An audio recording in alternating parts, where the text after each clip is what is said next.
കുട്ടികളെ നമസ്കാരം. മലയാള പരീക്ഷകളിൽ ഏത് ക്ലാസ്സിലാണെങ്കിലും ആവർത്തിച്ചു വരുന്ന ഒരു ചോദ്യമാണ് ആസ്വാദനക്കുറിപ്പ് തയ്യാറാക്കുക എന്നത്. ഇനി മുതൽ ആസ്വാദനക്കുറിപ്പ് എങ്ങനെ ആസ്വദിച്ചെഴുതാമെന്ന് നോക്കാം. അതിനായി പ്രധാനമായും നിങ്ങൾ ഓർത്തു വെക്കേണ്ടത് 7 കാര്യങ്ങളാണ്. ഒന്നാമത്, നല്ല ഒരു ആമുഖമുണ്ടായിരിക്കണം. ആമുഖത്തിൽ കൃത്യമായും കൃതിയുടെയും എഴുത്തുകാരന്റെയും പേര് തെറ്റുകൂടാതെ ശ്രദ്ധിച്ച് നിർബന്ധമായും എഴുതിയിരിക്കേണ്ട ഒന്നാണ്. രണ്ടാമത്തെ കാര്യം, അതിന്റെ ആശയം, മൊത്തത്തിലുള്ള ആശയം ഒന്ന് ചുരുക്കി എഴുതാൻ വേണ്ടി ശ്രമിക്കുക. മൂന്നാമതായി നിങ്ങൾ ശ്രദ്ധിക്കേണ്ടത് പ്രതിപാദ്യ വിഷയമാണ്.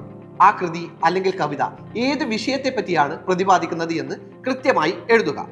നാലാമതാണെങ്കിൽ ശീർഷകത്തിന്റെ പ്രസക്തി, അതായത് ആ കവിതയ്ക്കോ അല്ലെങ്കിൽ കഥയ്ക്കോ ആണെങ്കിൽ ഒരു ശീർഷകം ഉണ്ടാവുമല്ലോ, ഒരു തലക്കെട്ട്. ആ തലക്കെട്ടിന്റെ ശീർഷകത്തിന്റെ പ്രസക്തി നിങ്ങൾ കൃത്യമായി എഴുതാൻ വേണ്ടി ശ്രമിക്കണം. അഞ്ചാമതായി നമ്മൾ ശ്രദ്ധിക്കേണ്ടത് പ്രധാനപ്പെട്ട വരികൾ, അതായത് നിങ്ങളെ ആകർഷിച്ചിട്ടുള്ള ഏതെങ്കിലും ഒരു വരികൾ ഇതിലുണ്ടാകും, അല്ലെങ്കിൽ ഏതെങ്കിലും കഥയിലാണെങ്കിൽ ഏതെങ്കിലും ഒരു ഭാഗം ഉണ്ടാകും.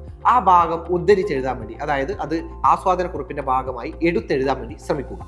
പിന്നീട് കൃത്യമായി നമ്മൾ നോക്കേണ്ടത് എന്താണ് ആ കഥയുടെ അല്ലെങ്കിൽ കവിതയുടെ പ്രസക്തി, കാലിക പ്രസക്തി. അത് കൃത്യമായി നിങ്ങളുടെ ആസ്വാദനക്കുറിപ്പിൽ അഡ്രസ്സ് ചെയ്യാൻ വേണ്ടി ശ്രമിക്കണം.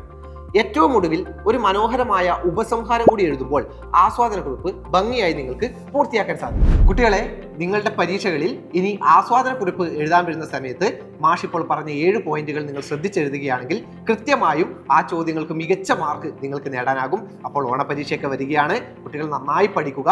എല്ലാവിധ ആശംസകളും നേരുന്നു.